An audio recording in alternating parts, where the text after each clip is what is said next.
Good evening. It is your candidate for governor of Florida, and one of the things that's really big to me is education with our children.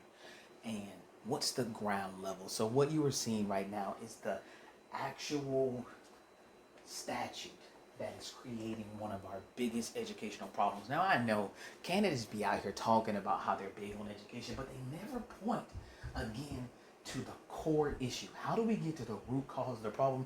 And the root cause, ladies and gentlemen, is 1008.25. This statute that you're having an opportunity to look at is literally our root cause problem. These things you will find on my website under the research page. I'm very particular about this because it means a lot to me to know that our children are not being given the standards necessary to pass in our Florida education system.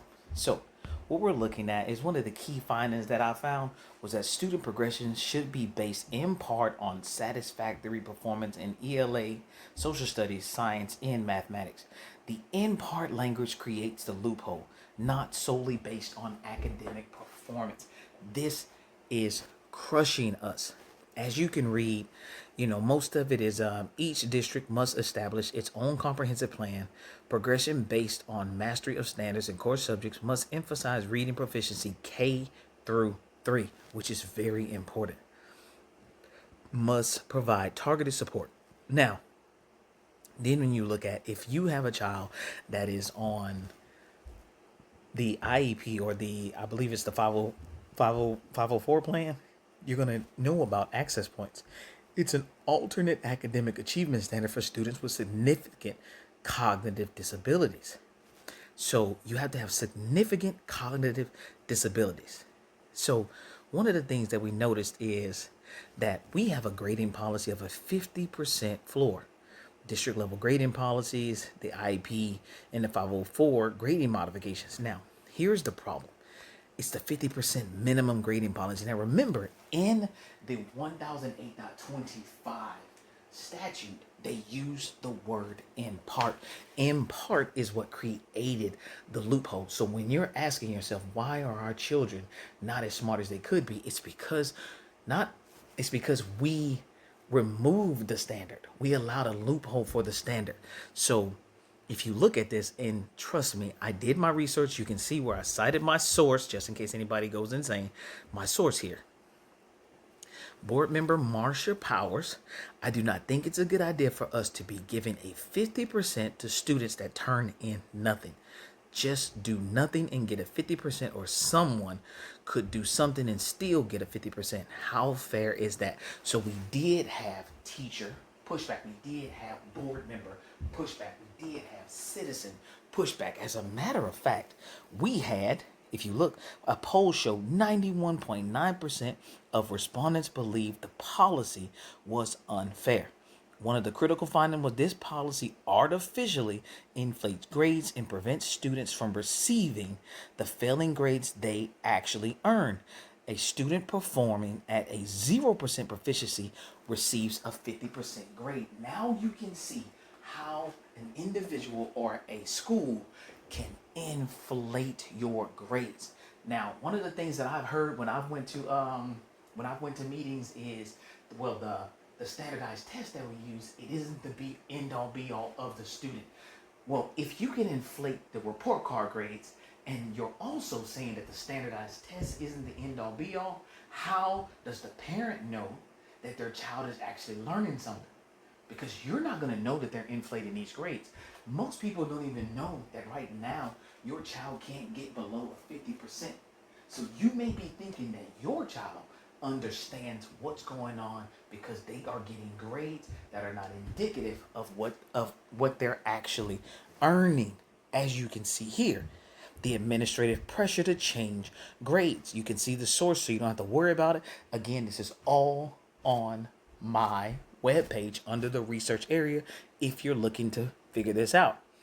The principal, George Lockhart, pressured teachers to change student grades. But that's because of the statute. It's because of the statute that was there, because you have to meet these law requirements, these policy requirements. And you know who's getting hurt by those policy requirements? Your children, my children are. So we need to be careful. I don't know how many of you guys have heard, and I need to look this up just to give you the actual factual information. But there is a conversation happening right now about how many graduates, high school graduates, are entering the college realm and are having to take a lot of remediation courses. It's because they had inflated grades. That's why. So that's something that we do not want to continue to push in our system. But so we need to change this.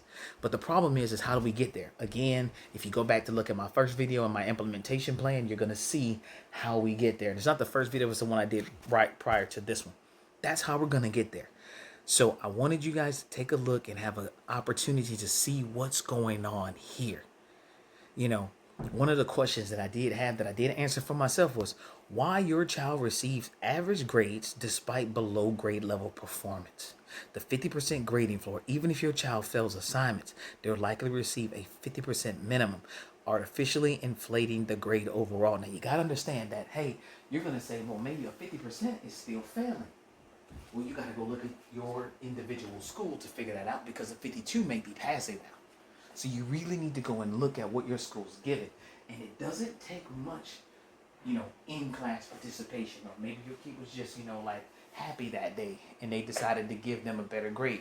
These teachers are facing these pressures. I do not know fully what the pressures are, but I do know one thing, that just because they're facing the pressures and just because we have this information and we understand these things doesn't mean that we can change them, because we lack the access, which is why I am asking you to let me represent you as governor of Florida so we can start fixing these problems at its root cause. So please give me an opportunity. Definitely go to the website. Definitely check out what I have provided you, the information I'm providing you, so you can start to see what type of governor I am going to be.